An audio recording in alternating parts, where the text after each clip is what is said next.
लोकेश कटारिया को लग गया है चोट। जी हाँ, आधी रात में घर में क्या हुआ नहीं हुआ इन बातों का चर्चा मैं करूंगी। आप देखते रहिए टेली चर्चा 28। जैसा कि एक क्लिप सामने आ रहा है जिसमें कि लोकेश के नाक पे कुछ ऐसे यहाँ पे चिपकाया हुआ है, मीन्स कि इस एरिया में चोट लगी है। अब क्या हुआ है, कोई टास्क ऐसा तो मार धाड़ वाला हुआ नहीं है, कहीं आपस में फाइट हो गया, बट इतनी बड़ी फाइट नहीं हो सकता है बिग बॉस में, क्योंकि उसके बाद हंगामा कुछ और हो जाता है। पर चोट लगे है बंदों का उनको, और उन्होंने नाक पे ये चिपका रखा है, मतलब मेडिकल रूम में जाते नजर आते हैं।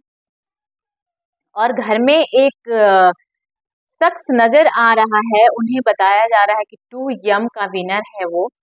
पर इसकी सच्चाई क्या है, कोई बता रहा है कि वो एस्ट्रोलॉजर है, घर में जाके इंडिविजुअल लोगों से बात कर रहे हैं। पर कहीं न कहीं जो वो बातें हैं वो सभी को मैनिपुलेट करते नज़र आते हैं। जैसे कि साना मकबूल के साथ वो बात करते हैं तो बोलते हैं कि नेजी ने मेरे लिए रैप किया है, आई सपोर्ट हिम, बट मैं आपको बोलूँगा कि आप नेजी को डायरेक्ट हर जगह के लिए रोकिए मत और हर जगह अपना सुझाव मत दीजिए। तो वहाँ पे साना ये पूछते नज़र आती हैं कि क्या मैं बाहर गलत दिख रही हूँ? मतलब एक अपने अकॉर्डिंग सबको दिशा दिखाते नज़र आए। वहाँ पे कटारिया को भी वो बोलते हैं कि थोड़ा गुस्सा कम करो और लोगों को समझने की कोशिश करो। ये बात बिल्कुल झूठ है, क्योंकि कटारिया कहीं पर भी गुस्सा करते तो नज़र आता ही नहीं है। वो मैक्सिमम टाइम लोगों से फन करते नज़र आते हैं। उस फन को ही लोग बोलते हैं मजाक में इंसल्ट कर दिया, और जो इस तरह की बातें हुई तो कहीं न कहीं ये बात नज़र आ रहा है कि वो उसे मेकर्स के बंदा है वो, और मेकर्स ने इसलिए भेजा है जिसका गेम जिस तरह से देखना चाहते हैं उसे एज अ बाहर वाला प्रेजेंट कर दिया है घर में, और सबका अपना-अपना राय बताने का बोला। और कृतिका भाभी के लिए वो चिप्स लेकर गए थे। कृतिका भाभी बहुत खुश थी कि thank you so much big boss इनको भेजने के लिए, क्योंकि मेरे लिए चिप्स लेकर आए हैं। तो वहाँ पर तो अरमान मलिक को भड़क जाना चाहिए था।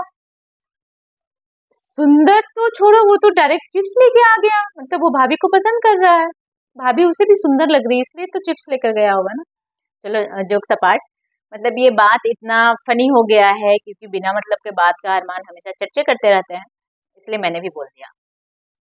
और सब लोगों से बातें करते ना, हालांकि उनकी एग्जिट भी हो गई है घर में, कि घर में लोग एक मोबाइल आता है, वहाँ पे सेल्फी 2 यम का सेल्फी लेते नजर आते हैं। तो वहाँ पे सब लोग वो बोलते हैं कि मेरे बारे में कुछ बोलो, तो सभी लोग अच्छी अच्छी बातें बोलते हैं उनके बारे में।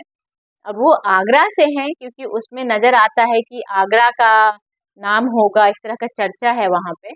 और कहीं न कहीं वो रणवीर से प्रभावित हैं, क्योंकि बोलते हैं कि रणवीर भाई आप कुछ मेरे लिए बोलो, तो वहाँ पे रणवीर भी उनके बारे में कुछ अच्छे शब्द बोलते हैं। तो आपको क्या लगता है कि जो कटारिया के साथ हुआ वो क्या हुआ? कैसे चोट लगी होगी?